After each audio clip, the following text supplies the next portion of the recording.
कुर्ल्यातील अंजुमन तबलीगुल इस्लाम शाळेच्या गच्चीवर आग लागली। गच्चीवर असलेल्या मोबाईल टॉवरला आग लागल्याचं समजतंय। आगीचं कारण मात्र अजूनही अस्पष्ट आहे। कुर्ल्यामध्ये ही आगीची घटना घडली। ही दृश्य आपण पाहतोय। टेरेसवर ही भीषण आग लागल्याचं आपण पाहतोय। अग्निशमन दलाच्या गाड्या तिथे आल्यात।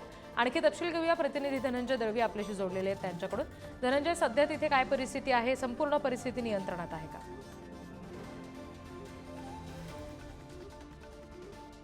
लागली होती। कुर्ल्यातील अंजुमन तबलीगुल इस्लाम शाळेच्या गच्चीवर ही आग लागली होती। तिथे असलेला जो मोबाईल टॉवर आहे त्यामध्ये ही आग लागली होती। आगीचं कारण नेमकं कळलेलं नाहीये की आग कशा प्रकारे लागली। मात्र थोड्याच वेळात त्या ठिकाणी अग्निशमन दल जे आहे ते दाखल झालं आणि त्यांनी आगीवर नियंत्रण मिळवलं।